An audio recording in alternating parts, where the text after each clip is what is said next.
ইস! কতদিন হয়ে গেল। এখন আর চাইলেও আগের মতো একটু ঘুমাতে পারি না। মন ভরে যে একটু ঘুমাবো যে একদম যখন ঘুম ছাড়বে ঠিক তখন উঠবো। তা আর হয়েই ওঠে না। প্রত্যেকদিন ৬টা কিংবা ৬:৩০ র ভিতরে ঘুম থেকে উঠতেই হয়। চোখে ঘুম ছাড়ে না তারপরও চোখ কসলিয়ে, কসলিয়ে ঘুম থেকে উঠতে হয়। কালকে রাতে জ্বর হইছে যে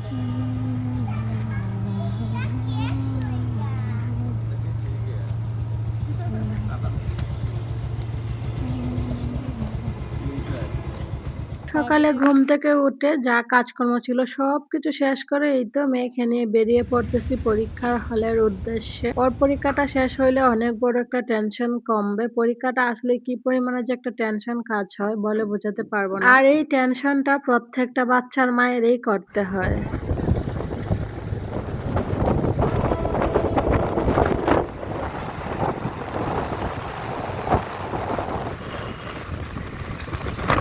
বাজারে আসতে গেলে কিংবা স্কুলে যাইতে গেলে এই যে ভালুকা থানা হয়েই যাইতে হয়। আর ভালুকা থানার সামনে এত সুন্দর কৃষ্ণচূড়া একটা গাছ দেখলেনই ফুল ফুটে একদম লাল হয়ে আছে। আমার খুব ভালো লাগে ওই জায়গার দৃশ্যটা তাই একটু ক্যামেরা করে নিলাম। তারপর বাসায় এসে ড্রেস-টেস চেঞ্জ করে একদম সরাসরি চলে আসলাম রান্নাবান্নায়। আজকে দুপুরে রান্নাবান্না হবে মাছের ভুনা আর তার সাথে সবজি আর হবে টক।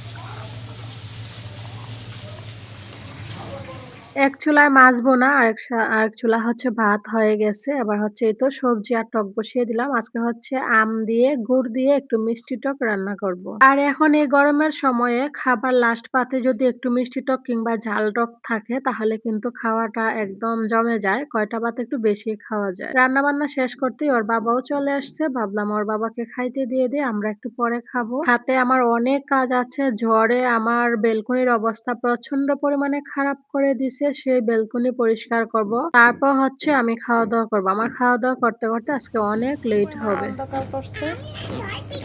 যায় না না, বৃষ্টি বৃষ্টি আসুক তারপর।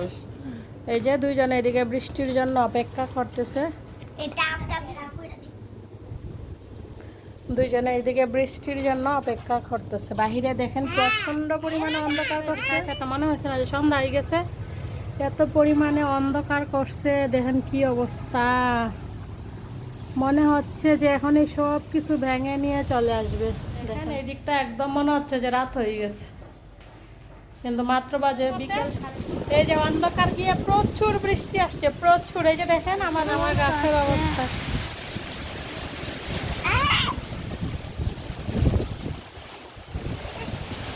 চালাই দিছে। আরে আমার বেলকনির অবস্থা, ওই যে গাছটা ফেলে দিছে।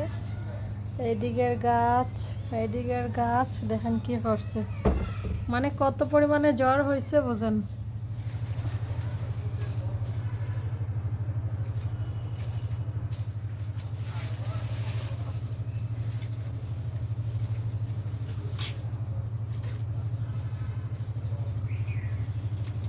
জ্বরে আমার কত বড় ক্ষতি করলো। দেখেন প্রত্যেকটা গাছ কিভাবে ফেলে দিছে। যত পরিমাণে ঝড় সব মনে হয় আমার বেলকনি দিয়েই বয়ে গেছে। ভাবছিলাম খাওয়া-দাওয়া করব, তবে এখন তো আর খাওয়া-দাওয়া করার কোনো অপশনই নাই। এগুলো আগে আমি পরিষ্কার করব, বেলকনি পরিষ্কার করব, তারপর খাওয়া-দাওয়া করব। প্রয়োজনে আমি রাতে খাওয়া-দাওয়া করব, তারপরও আগে আমার এগুলো পরিষ্কার করতে হবে। আর না হলে আমার কোনো কিছুই ভালো লাগবে না। আর আমার খাওয়া-দাওয়া একদম রুচবে না। এমন জ্বর হইছে আমাদের গাছ টাছ পুরা ফাল্লায় দিছে। এখন তো আর আমাদের বেলকুনির অবস্থা জ্বরে কি অবস্থা হইছে দেখছেন। এই যে দেখেন আপাতত সোজা করে রাখলাম। এই গাছটা এটাকে কাইটা ছোট করা লাগবে, আর না হলে আবার জ্বর আসলে পড়ে যাবে। যেহেতু অনেকটা লং হয়ে গেছে এই জন্য বাতাস আসলে পড়ে যায়। বাবারে বাবা, আমার বেলকনির বেহাল দশা কইরা ফেলাইছে ঝড়ে। এই যে গাঁদা ফুল গাছটা এটা আমার দেখুন, গাছ। গাঁদা ফুল গাছটার একদম ফালাই দিছে নিচে। তারপর গাছ টাছ সব কিছু ঠিক করে চলে আসলাম এইদিকে। ওরা কালকেই বলছিল পাস্তা খাবে, কালকে আর করতে পারে নাই, সকালেও করতে পারে নাই। আর এইদিকে হচ্ছে আমাদের দুজনের জন্য লাল চা, ওদের দুই বোনের জন্য হরলিক্স। গাছ টাছ পরিষ্কার করে আসলাম, একদম সন্ধ্যা হয়ে গেছে। ফ্রেশ ট্রেশ হয়ে একটু নাস্তা করে নিলাম। তো আজকের মতো ভিডিওটা এখানেই শেষ করি। সবাই ভালো থাকবেন।